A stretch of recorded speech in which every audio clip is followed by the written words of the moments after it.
Ajarilah kami ini saling mengasihi. Ajarilah kami ini saling mengampuni.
Salam yang terkasih di dalam Tuhan, kita akan mendengarkan renungan hari ini. Sebelum itu, mari kita akan berdoa terlebih dahulu.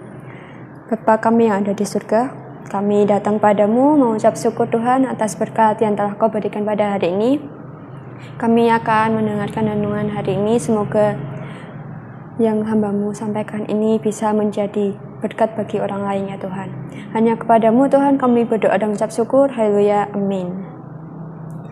Ya, saya hari ini mengambil tema yaitu Allah telah memilih, yang diambil dari Efesus 1 ayat 4-5. Mari kita buka Alkitab kita dalam Efesus 1 ayat 4-5 yang berbunyi, sebab di dalam Dia Allah telah memilih kita sebelum dunia dijadikan, supaya kita kudus dan tak bercacat di hadapannya. Dalam kasih Ia telah menentukan kita dari semula oleh Yesus Kristus untuk menjadi anak-anaknya sesuai dengan kerelaan kehendak-Nya. Di sini ini berbicara tentang hal memilih. Berarti memilih itu bisa dalam hal tentang percintaan. Dalam hal percintaan, kita pasti akan memilih orang-orang yang kita sayangin. Seperti kita suka sama seseorang, pasti kita akan bilang, aku mau milih kamu sebagai pendamping hidup aku atau masa depan aku. Tapi belum tentu orang itu mau jadi pasangan kita.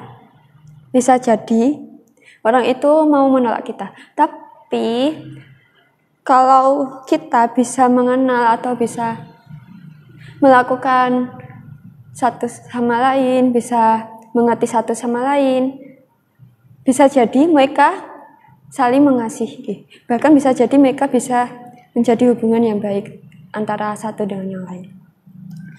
Dalam hal kuliah atau dalam hal sekolah, pasti ada organisasi-organisasi dalam hal itu. Seperti kita di sekolah, yaitu OSIS. Waktu kita OSIS, pasti kita dipilih untuk ikut organisasi yang ada di dalam situ. Seperti kita jadi ketua OSISnya, jadi ketua seksi-seksinya di dalam hal itu. Belum tentu kita mau menerima apa yang dipilih orang itu untuk kita. Bisa jadi kita menolak untuk ikut bergabung dalam OSIS. Bisa jadi kita mau ikut karena nggak semua orang memilih kita itu kita mau. Tetapi kalau Allah sendiri yang memilih kita, mau nggak kita? Atau kita justru menolak waktu Allah memilih kita? Dalam hal ini di Efesus yang ayat keempat, yaitu sebab di dalam Dia Allah telah memilih kita. Dalam hal memilih ini, Allah tidak sembarangan memilih orang. Bukan karena kita hebat maupun kita kuat, tetapi Allah memilih kita itu karena inisiatif Allah sendiri. Bukan dari kita, bukan dari kehebatan kita, bukan dari kekuatan kita, tapi dari Allah sendiri yang memilih kita. Dalam hal ini juga, kalau kita membaca di ayat yang keempat, yaitu tentang Allah memilih kita. Dalam hal kita ini, kita bisa lihat ke belakang, yaitu di ayat yang ke-1. Dalam ayat ke-1 ini, itu berbicara kepada orang-orang kudus di Efesus. Ini menceritakan tentang Paulus mengajarkan pada orang-orang kudus yang ada di Efesus, yaitu orang-orang percaya dalam Kristus Yesus. Jika kita lihat ini, yaitu kita tahu bahwa orang-orang yang dipilih Allah itu adalah orang-orang yang kudus. Dalam hal ini pasti kita akan ditanyakan, mengapa Allah memilih kita? Di dalam ayat 4 ini berbicara tentang supaya kita kudus dan tidak bercacat di hadapannya. Kita akan membaca dua hal, yaitu kudus dan tak bercacat. Dalam hal kudus berarti kita itu suci dalam Kamus Besar Bahasa Indonesia atau murni. Tuhan sendiri telah menyucikan kita. Tuhan sendiri yang telah menyucikan kita. Dalam ini kalau kita lihat di kehidupan luar, banyak sekali perbuatan-perbuatan yang berbeda dari orang-orang Kristen. Tapi kita sebagai orang Kristen harus bisa mengikuti perintah Allah, karena kita mengenal Allah, yaitu harus berbeda dengan orang-orang lain yang di luar sana yang tidak mengenal Allah, yaitu dengan hidup sesuai dengan perintah Allah atau mengikuti aturan-aturan yang ada, bukan malah semau kita sendiri. Tapi kita harus sebisa mungkin untuk menjadi serupa dan segambar dengan Allah. Yang kedua yaitu berbicara tentang supaya kita tidak bercacat. Dalam kamus besar bahasa Indonesia, bercacat itu artinya adalah tidak sempurna. Berarti kalau dibicarakan tentang ini tidak bercacat, berarti sempurna. Dalam hal ini juga, kalau kita lihat dalam kehidupan, kalau kita dalam melakukan pekerjaan rumah maupun pekerjaan yang ada di kantor, kalau kita sedang beres-beres rumah ataupun mengepel, menyapu, kalau kita nggak bersih, pasti ada yang ketinggalan di sini. Maupun kita sedang bersungut-sungut, pasti ada yang ketinggalan kotoran-kotoran yang ada di sekitar. Tapi kalau kita melakukannya dengan sungguh-sungguh, dengan hati yang sukacita, pasti kita akan senang, pasti kita akan bersih, pasti kita akan melakukannya dengan sukacita, tidak dengan sungut-sungut. Sehingga kita melakukannya dengan hati yang gembira.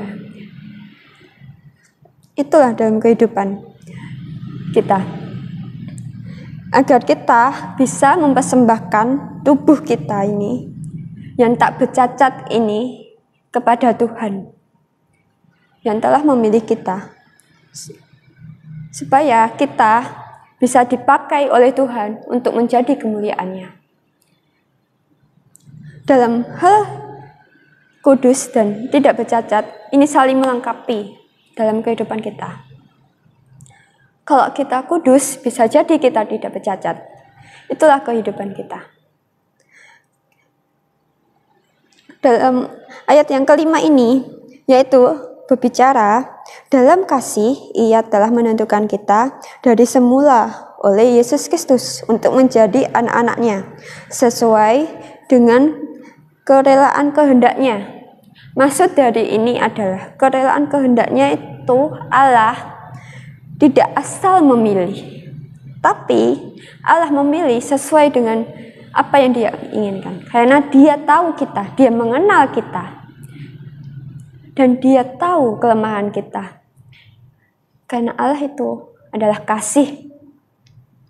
Jadi Dia milih tidak asal milih, maupun Dia pilih tidak sesuai dengan kehebatan kita ataupun kekuatan kita. Tapi Allah tahu kita seperti apa, dan Allah pilih kita itu sesuai dengan inisiatif Dia atau kerelaan hatinya.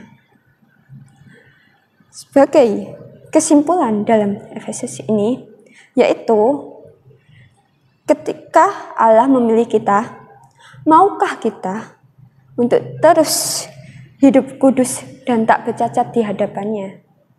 Kalau kita mau, marilah kita terus untuk semakin hari semakin bertumbuh dalam Kristus, untuk terus hidup dalam kudus dan tak bercacat di hadapan-Nya. Maukah kita? Atau justru kita pergi pada Tuhan dan tidak mengikuti kehendak Tuhan? Bagaimana dengan diri kita sendiri? Dalam Efesus ini menjelaskan kita harus mau untuk hidup kudus dan tak bercacat di hadapan-Nya.